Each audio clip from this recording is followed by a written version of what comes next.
네, 안녕하십니까. 이번 시간에는 3분기 이제 실적 발표가 이제 나오기 시작합니다. 그래서 T 플러스 45일이에요. 기본적으로 알아주시면 좋습니다. 1분기, 2분기, 3분기, 4분기. 3분기니까 3분기가 9월이죠. 9월 플러스 45일, 9월 말 플러스 45일 하면은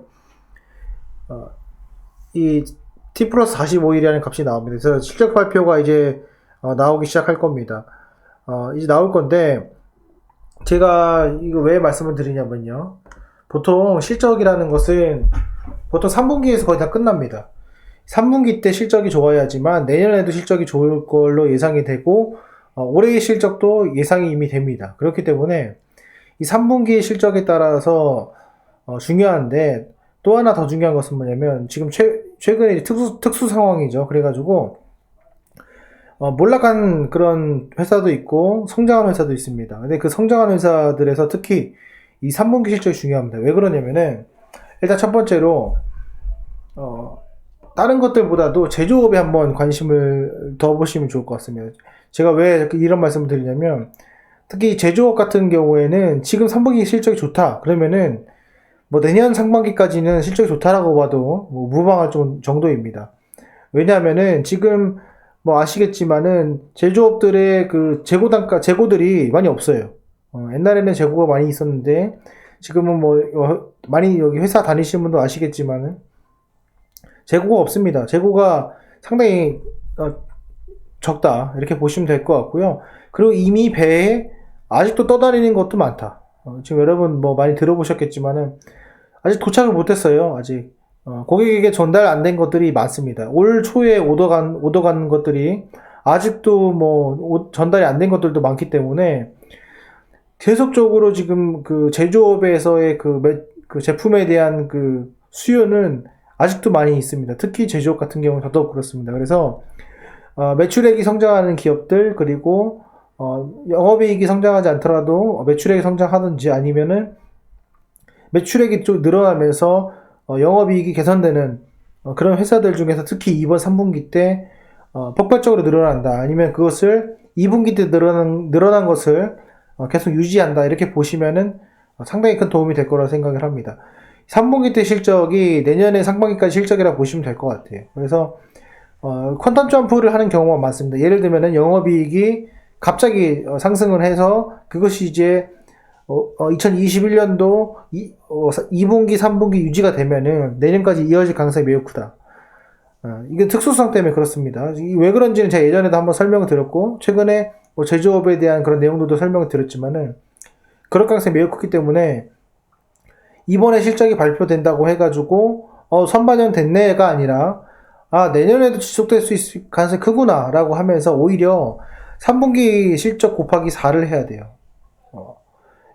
아니면 1분기, 2분기 실적이 좋지 못했을 가능성이 큽니다. 그게 아니라 3분기 곱하기 4, 4분기 곱하기 4, 뭐 이렇게 해줘야지만 내년에 실적이 어느 정도 가늠이 된다 이렇게 보시면 될 것 같거든요. 왜 곱하기 4밖에 안 하냐면 다들 아시겠지만은 이제 공장 증설이 이제 아마 내년에는 본격적으로 이루어지지 않을까 생각이 들어요. 그래서 내년 말 정도 되면은 이 시설 투자가 진행이 되고 그 시설 투자로 인해서 지금 재무제표가 조금 안 좋아질 수가 있죠. 그런 것들을 흐름이 그렇게 제조업은 넘어갈 수 있다 이렇게 감안하시고 보시면 될 것 같습니다. 그게 2차전지건 뭐 반도체건 비메모리건 마찬가지입니다. 특히 장비 수주 같은 경우에는 좀 예외가 될 수 있는데 일반적으로 고객들이 많은 그리고 이미 잘 나가고 있는 그런 제품들 말고 그냥 어떤 특수성 때문에 수주 공시가 나가는 종목들 같은 경우에는 그런 것들이 약간 변동성이 있을 수 있습니다. 그래서 그거는 좀 고려를 해야겠지만은 지금 현재 위치에서 이제 실적 발표가 났을 때 역대급의 실적이 나온다. 그게 영업이익이건 매출액이건 그러면은 이 종목이 선반영됐냐 안 됐냐가 중요한 것이 아니라 그 종목이 지속적으로 가능될 가능성이 크다라는 것을 머릿속에 생각해 두시길 바랍니다.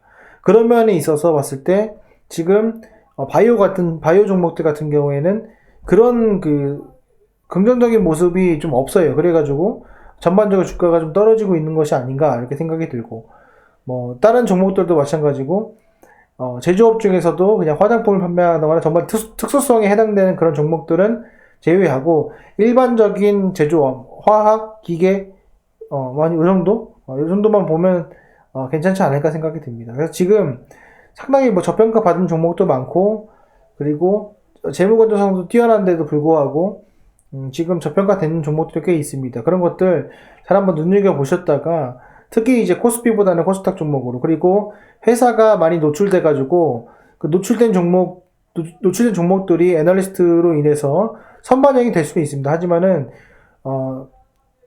애널리스트의 컨센서스가 안 나온 종목들이 꽤 있어요. 그런 것들도 잘 보시면은 아마 내년 뭐 상반기 정도까지 갔을 때 아주 긍정적으로 좀 작용하지 않을까, 이렇게 좀 개인적으로 생각을 합니다. 그래서 이 점 참조하셔가지고 여러분들이 조만간 실적 발표 낼 겁니다. 근데 실적이 좋다고 해서 사는 것들은 보통 이미 다 알고 있는 내용입니다. 지금 다시 한번 말씀드리지만 3분기 실적 발표는 이미 많은 사람들이 알고 있어요. 회사 내부자는 다 알고 있습니다. 그러니까 나만 아는 정보가 아니라 맞다고 생각하지 마시고, 특히 내 갖고 있는 종목이 컨센서스에 나와 있지 않고, 그리고 실적이 좋을 거라 생각하는 종목은, 물론 실적이 좋다고 나오면은 그게 매수해도 상관이 없겠지만 그와 반대인 경우에는 조심해야 된다, 이렇게 좀 말씀드릴 수 있을 것 같습니다. 그래서 이 점 참조하셔가지고 여러분들 투자하시는 데 있어서 조금이나마 실적에 흔들리지 마시고, 특히 또 하나 마지막으로 또 말씀을 드리면 시간의 상한가 가는 경우가 있습니다.